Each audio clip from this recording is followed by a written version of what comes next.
मरहबा friends, मैं हूँ आपकी अपनी डॉक्टर समीरा अजीज सऊदी मीडिया से और मैं चेयरपर्सन हूँ समीरा अजीज ग्रुप ऑफ कंपनीज की। फ्रेंड्स, चाहत फ़तेह अली खान का गाना जब मैंने सुना पहली बार तो मुझे कुछ बुरा सा फील हुआ। और मुझे जब असल में जब ये मालूम हुआ कि ये इतना वायरल हुआ है तो मेरी एक वो जो पुरानी शिकायत थी वो और ज़्यादा जो है वो ताज़ा हो गई। और वो शिकायत मैं ये करती हूँ कि लोगों की चॉइसेस को क्या हो गया है। लेकिन उसके बाद जब मैंने जो है इनकी मज़ीद वीडियोस वगैरह देखी तो मुझे अंदाज़ा हुआ कि वो एक कॉमेडियन है और वो कॉमेडी करने के लिए ही ये सब कुछ करते हैं। और ये एलानिया तौर पर कॉमेडी करना चाहते हैं, लोगों को खुश रखना चाहते हैं, लोगों को इंटेंशनली ये चाहते हैं कि उनके चेहरों पे मुस्कुराहट लाएं। तो ऐसा नहीं है कि उनको पता नहीं था कि वो क्या परफॉर्म कर रहे हैं, बल्कि वो ऐसा इसलिए कर रहे थे क्योंकि वो लोगों को एंटरटेन करना चाहते हैं और खुश करना चाहते हैं। आखिर ऐसी क्या बात है कि लोग इस नौयत के गाने सुनकर भी उसको वायरल कर देते हैं, उसको सुनना चाहते हैं। आखिर ऐसा क्या फैक्टर है, क्या एलिमेंट है तो जो इतने अच्छे अच्छे जो सिंगर्स हैं उनकी चीजें वायरल नहीं होती, लोग उनको नहीं सुनते। तो जनाब उसका एक यही जवाब मुझे समझ में आया कि लोग खुश होना चाहते हैं। दुनिया में मायूसी और डिप्रेशन बहुत बढ़ गया है और लोग उस मायूसी और डिप्रेशन से निकलने के लिए, खुशी के लिए, हंसी के लिए, मुस्कुराहट के लिए कोई उन्हें छोटा सा मौका भी मिले तो वो उसको हासिल करना चाहते हैं। तो चाहत फ़तेह अली खान की जो वीडियो खूब वायरल हो गई और उसके बाद इस तमाम पॉजिटिविटी और खुशी के साथ जो सबसे पहली बात सामने आई वो नेगेटिव ये थी कि इनकी जो मॉडल थी वजदान राव, उनको एतराज हुआ कि खुद तो अकेले अकेले इतना कमा लिया और मुझे दिए सिर्फ 5,000। और ये तनाज़ा इसलिए पैदा हुआ क्योंकि चाहत फ़तेह अली खान ने खुद अपने एक इंटरव्यू में कहा कि मैं अपनी मॉडल्स को 5,000 पे करता हूँ, 1,000 खाने के पे करता हूँ। और ये बात बुरी लगी वजदान राव को, तो उन्होंने जनाब बिखेरा खड़ा कर दिया और वो पैसे इस मॉडल को बहुत कम लग रहे थे, लेकिन बकौल उस मॉडल के उसने सिर्फ ये इतने सस्ते में इसलिए किया क्योंकि वो इनकी हेल्प करना चाहती थी। और इससे पहले वो अपनी तरफ की जो वीडियोस हैं वो इनको यूके भेज दिया करती थी और वो उन वीडियोस को एडिट करके यूज कर लेते थे। लेकिन इस दफा ये जो गाना खुशनसीबी से वायरल हो गया, इसमें वजदान ज्यादा से ज्यादा स्क्रीन स्पेस लेने के लिए ही कैमरे के सामने लाइव शूटिंग पे थी और कुछ भी प्लान नहीं था। और उसके बाद पहली बात तो ये है कि क्या वजदान ने कोई एग्रीमेंट किया था? कोई एग्रीमेंट जब था नहीं और जब चाहत फ़तेह अली खान ने अपने नसीब का कमा लिया तो फिर उस पर इतनी आहो बका नहीं करनी चाहिए थी। उसके बाद एक अजीब बात और भी ये लगी कि ये जो मॉडल है इनके घर पर ही चाहत फ़तेह अली खान रुके। तो जनाब ऐसा किधर होता है कि अगर वो अपने गाने बनाने के लिए आए हैं और आपके घर पे रुके हैं, इसका मतलब है आपने उनसे एक क्लाइंट वाला मामला नहीं रखा, बल्कि आपने उनको अपने घर में रखकर इज्जत दी, एक फैमिली बना लिया। तो फिर आप पैसे काहे के मांग रही हैं? इसके अलावा आप ये कहती हैं कि वो गरीब हैं, यूके में टैक्सी चलाते हैं, तो अगर आपने उनकी मदद करनी थी तो आप ठीक से करती। जब पहले से आपने उनसे कोई मुआहिदा नहीं किया था कि कमाई में से इतना परसेंटेज लूंगी, तो फिर अब आपका कोई हक बनता नहीं है। लेकिन बात यह है कि ऐसा लगता है कि चाहत फ़तेह अली खान को भी बात करने की कोई भी तमीज और तहजीब है नहीं, वो किसी के बारे में भी कुछ भी कह देते हैं। इसी वजह से उन्होंने काफी अल्लम गल्लम बातें इंटरव्यूज में कही, जिसकी वजह से वजदान राव के ताल्लुकात उनसे खराब हुए। जैसा कि 5,000 की पेमेंट वाली बात चाहत फ़तेह अली खान को अपने मुंह से कहनी नहीं चाहिए थी, उन्हें ये रिवील करना नहीं चाहिए था। अब आगे से वजदान राव अपनी डिमांड के मुताबिक अपनी प्राइस का मुतालबा कर नहीं पाएगी क्योंकि आपने जो मेहनताना है उसकी कीमत गिराकर रिवील कर दी है। तो अगर वजदान राव आपको सपोर्ट करने के लिए आपसे कम चार्जेस लेने पर राजी हो गई थी तो आपको भी उसका सीक्रेट जरूर रखना चाहिए था। और इसकी एक और भी अहम खानदानी वजह थी, वो ये थी कि आप उसके घर में 25 दिन रहे और आपने उसके घर का नमक भी खाया। मैं बहुत सारे हाई प्रोफाइल सेलिब्रिटीज को जानती हूँ जिनकी फीस बहुत ज्यादा है, तो अगर उन्हें किसी को फेवर देना होता है तो फिर वो उससे बिल्कुल भी कुछ नहीं लेते। कॉम्प्लीमेंट्री बेसिस पे काम किया जाता है, बड़े बड़े लोग काम करते हैं, कैमियो प्रेजेंस भी देते हैं, उसके चार्जेस भी हो सकते हैं।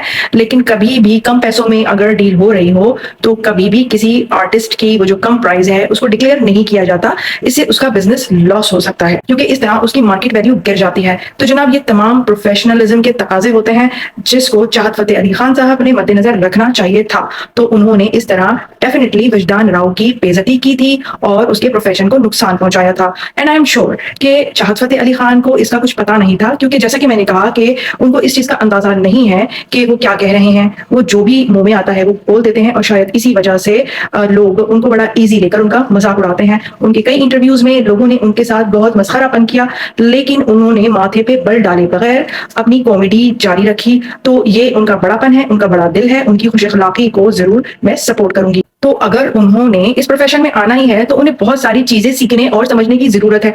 फॉर एग्जाम्पल, उन्होंने ये कहा कि उनको 28 औरतें जो है वो प्रपोज कर चुकी हैं ऑनलाइन। इस तरह की बातें करने का क्या मकसद है? उन्होंने ऑलरेडी 3 शादियां की हुई हैं, वो क्रिकेटर भी रह चुके हैं, और मुझे ये लगता है कि अगर उन्हें किसी फिल्म में कॉमेडियन का रोल दिया जाए और उनकी थोड़ी सी ग्रूमिंग की जाए, उन्हें थोड़ी सी एक्टिंग टेक्निक्स सिखाई जाए, क्योंकि पहले से वो कैमरा शायद तो है नहीं, तो उसके बाद वो पाकिस्तान में जो कॉमेडियन नन्ना जो थे कुछ उस किस्म की प्रेजेंस दे सकेंगे और बहुत पसंद भी किए जाएंगे। मुझे उनकी एक वीडियो देखकर बहुत अफसोस हुआ जिसमें कुछ लोग उनको मार रहे थे। लोग उनको शादियों वगैरह में परफॉर्म करने के लिए बुलाते हैं, तो अगर इस किस्म का सलूक उनके साथ हुआ है तो वो बहुत बुरी बात है। और एक बहुत ही गलत बात वजदान राव के साथ भी हुई। उन्होंने भी अपनी पॉपुलैरिटी का तावान अदा किया। उनकी जो पिक्चर्स थी जो कि किसी गलत किस्म की नहीं थी, लेकिन उनको जानबूझकर गलत कैप्शन के साथ रिलीज किया गया जो कि उन्हीं के सोशल मीडिया में से थी, और वो किसी शैम्पू वगैरह के बारे में प्रमोशन कर रही थी, लेकिन उसको इस तरह के कैप्शन दिए गए जैसे वो जो तस्वीर है वो उनके नहाते हुए है। हालांकि ऐसी कोई बात नहीं थी, लेकिन वजदान राव का ये कहना था कि ये तस्वीर इस गलत तरीके से ट्विस्ट कैप्शंस के साथ चाहत फतेह अली खान ने ही रिलीज कराई है। खैर, वजदान राव के लिए ये बहुत अच्छा हुआ कि इस वक्त उन्हें इस नॉन सीरियस वीडियो में पहचानने का लोगों को मौका मिला। मैंने उनकी दूसरी वीडियोस देखी, उनकी शक्ल सूरत अच्छी है। अब उन्हें अपनी इस नॉन फेस से फायदा इस तरह उठाना चाहिए कि किसी बहुत अच्छे परफॉर्मेंस देने वाले सीरियस रोल को अदा करें, किसी ड्रामा में या किसी फिल्म में आए और अच्छी परफॉर्मेंस दें, मेहनत करें, और इस तरह फिर वो आगे जाकर अपना नाम सीरियस तरीके से बना सकती हैं। उन्होंने अपनी और चाहत फतेह अली खान की इस वायरल होने वाली अजीबोगरीब परफॉर्मेंस को कंट्रोवर्शियल बनाकर बहुत अच्छे से कैश तो कराया ही है। फॉर एग्जाम्पल, उन्होंने एक प्रेस कॉन्फ्रेंस भी की जिस पर उन्होंने चाहत फतेह अली खान पर यह इल्जाम लगाया कि उनकी ये जो तस्वीर है वो वायरल कराने में इन्हीं का हाथ है, और शायद उनकी आहो बका थी या नजर लग गई कि चाहत फतेह अली खान की वो वीडियो ही डिलीट हो गई। और वजह ये थी कि वो जो गाना था वो नूरजहां का गाना था, और विदाउट एनी परमिशन कॉपीराइट्स के इशू की वजह से चाहत फतेह अली खान का वो 28 मिलियन से ज्यादा व्यूज रखने वाला वीडियो ही डिलीट हो गया। माजी में बहुत सारे ऐसे गाने हैं जो इंडिया की बड़ी बड़ी फिल्मों के हैं या पाकिस्तान की बहुत बड़ी बड़ी फिल्मों के हैं, और वो दोनों ममालिक ने आपस में एक दूसरे के गाने से इंस्पायर होकर या चीटिंग कर कर जो भी कहें अपने अपने गाने जो है वो तैयार किए, और उन गानों को कभी कोई ऐसा नोटिस नहीं आया, कोई स्ट्राइक नहीं मिली। फ्रेंड्स, चाहत फतेह अली खान वाला जो बदोबदी वर्जन है उसमें ना उस गाने की धुन और ना ही म्यूजिक ओरिजिनल वाले नूरजहां के सॉन्ग से मिलता है। चाहत फतेह अली खान ने लोगों को हंसाने के लिए सीधे साधे से अपने अंदाज में गाकर वो गाना अपलोड कर दिया। ऐसी सूरत में क्या वो स्ट्राइक डिजर्व करते थे? ये भी एक सवाल है। मुझे ऐसा नहीं लगता कि उनका गाना डिलीट करना चाहिए था। फ्रेंड्स, सबीह सुमैर एक बहुत अच्छे यूट्यूबर हैं, बड़ी अच्छी बातें करते हैं, और उनका ताल्लुक पाकिस्तान की शोबिज़ इंडस्ट्री से है। उन्होंने बहुत अच्छी बात की और मैं उससे कन्विंस हुई। उन्होंने ये कहा कि सिर्फ शायरी के जो लिरिक्स हैं उनके मैच होने की वजह से ये स्ट्राइक हुई है। तो एक पाकिस्तानी ड्रामा है जिसका नाम है तेरे बिन, जो कि बहुत मशहूर हुआ। उसका जो OST टाइटल सॉन्ग था उसके बारे में सबीह सुमैर का ये कहना था कि ये एक इंडियन फिल्म से कॉपी किया गया है।